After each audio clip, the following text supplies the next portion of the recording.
1819 birth है and 1899 sorry 91 death year, ठीक है। His writing draws on his experiences at sea, ठीक है। जो भी इनकी मोस्ट ऑफ जो नॉवेल्स हैं, जो भी वर्क्स हैं, वो जो है किससे रिलेटेड है, सी एक्सपीरियंसेस से रिलेटेड है, समुद्र की कहानियों से जुड़े हुए हैं, ठीक है। एज अ कॉमन सेलर, ठीक है, एक कॉमन सेलर की तरह जो एक्सपीरियंसेस होते हैं सी के, उससे रिलेटेड इनकी स्टोरीज हैं। तो इनके वर्क्स की लिस्ट पर देखते हैं। तो पहला है टाइपी, ठीक है। ये इनका फर्स्ट नॉवेल था, 1846 में पब्लिश हुआ था, ठीक है। ओम, ठीक है। ये 1847 का वर्क है, नेक्स्ट सेकंड वर्क है, ठीक है, द सेकंड बुक, ठीक है। इनकी सेकंड बुक है by American writer Herman Melville, first published in London, ठीक है, इन 1847, ठीक है। ये क्या है, a sequel to his first South Sea narrative Typee. जो इनका पहला वर्क है टाइपी, उसी का जो है सीक्वल है, ठीक है। कौन, टाइपी का सीक्वल है ओम। आगे बढ़ते हैं, Mardi and voice of theta, ठीक है। ये एक ट्रेवलॉग है, ठीक है, बिगिंस एज अ ट्रेवलॉग, ठीक है। Mardi is Melville's first pure fiction work, ठीक है। इनका जो पहला फिक्शन, प्योर फिक्शन जिसको कहा जाएगा, वो है मार्डी, ठीक है।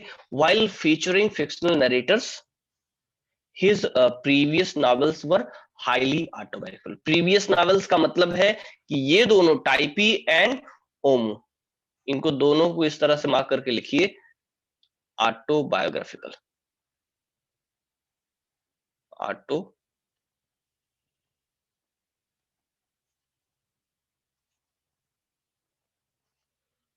वर्क्स, ठीक है। तो ये जो है प्योर फिक्शनल वर्क है, यहाँ जो नरेटर है वो भी फिक्शनल है और चीजें भी सारी की सारी फिक्शनल है। It is highly philosophical and said to be the first work to show Melville's true potential, ठीक है। बाद के और दो वर्क्स हैं, ठीक है। चौथा वर्क है इनका रेडबर्न, 1849 है। व्हाइट जैकेट है, बहुत इंपॉर्टेंट नहीं, नाम आपको पता होना चाहिए, दैट्स एनफ, ठीक है। सबसे इंपॉर्टेंट वर्क जिसके लिए इसको पढ़ा जाना चाहिए, जिस जहां से क्वेश्चन आपको मिलेगा, वो है मोबी डिक। इसको आप मार्क करिए इंपॉर्टेंट, ठीक है, सबसे इंपॉर्टेंट वर्क है। अब एक तो टाइटल हो गया मोबी डिक, दूसरा हो गया वेल, एक तीसरा भी टाइटल इसका आता है, दी व्हाइट वेल,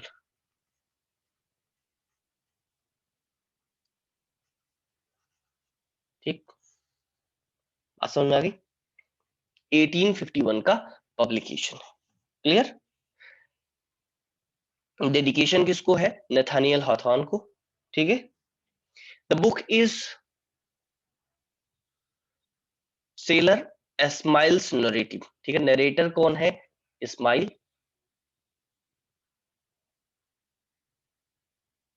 ठीक। Of the obsessive quest of Ahab, ठीक है। अहाब जो है एक कैप्टन है, किसका, captain of the whaling ship Pequod. याद रखिएगा, क्वेश्चन इस तरह से बनता है कि पेकोड का कैप्टन कौन था, या अहाब, या कैप्टन अहाब किस शिप का कैप्टन था, ठीक है। और व्हेलिंग शिप का मतलब है व्हेल, मछली पकड़ने वाला जहाज, ठीक है। For revenge on Moby Dick, ठीक है। मोबी डिक एक्चुअली क्या है, एक व्हेल का नाम है, नेम ऑफ अ व्हेल, ठीक। इसी को पकड़ने के चक्कर में जो है कैप्टन अहाब का एक पैर जो है कट गया था, ठीक है। द व्हाइट व्हेल, ठीक है, that on the ship's previous voyage bit off Ahab's leg at the knee, घुटनों से अहाब का जो है, कैप्टन अहाब का पैर वो काट गई थी, ठीक है। आगे है in the life time of writer it is a commercial failure, मतलब जब तक राइटर जिंदा था इसके लाइफ टाइम में, इसको बहुत सक्सेस नहीं मिली थी, बाद में इस नॉवेल को बहुत बेटर कंसीडर किया गया, ठीक है। It is reputation as a great American novel. हमने एक पीछे ग्रेट अमेरिकन नॉवेल की चर्चा की थी, दूसरी मोबी डिक की। तो मार्क ट्वेन की नावल भी ग्रेट अमेरिकन नावल में आता है और मोबी डिक भी ग्रेट अमेरिकन नॉवेल्स में आता है, ठीक है।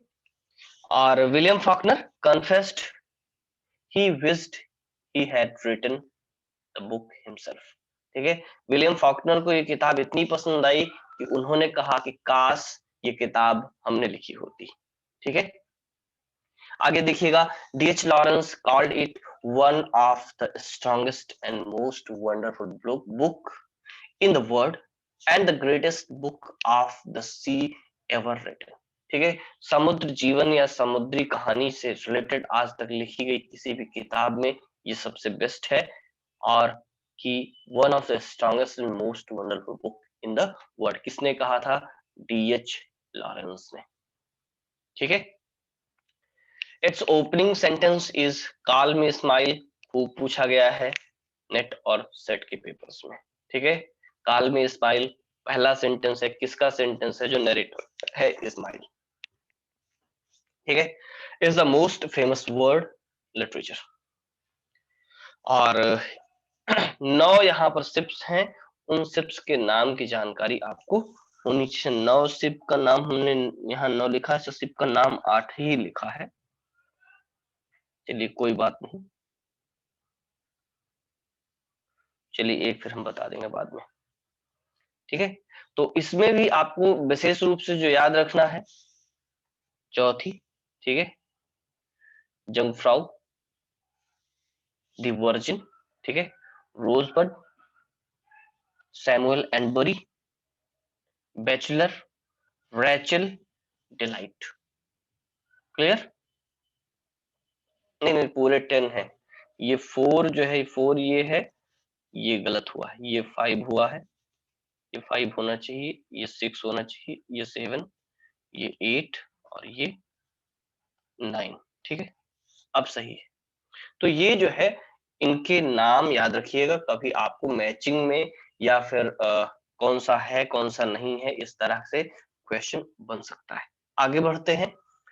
अदर वर्क्स में लिस्ट आपके सामने है, ठीक है।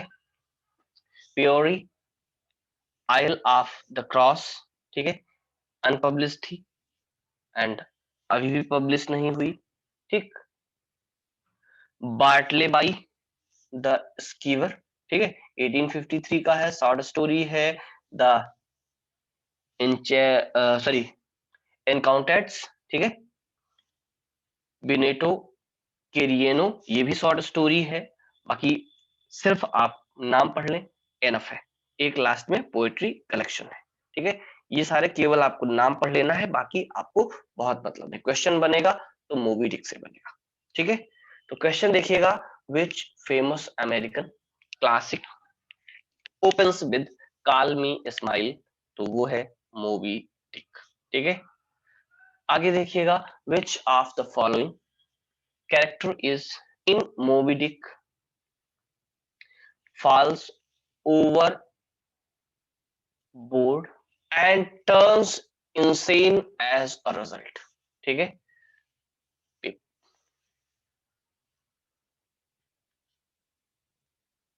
ठीक ना, ये जो है पागल हो जाता है। आगे बढ़ते हैं। समरी, आप मोबी डिक की समरी बहुत इंपॉर्टेंट, ये आप लिख लो,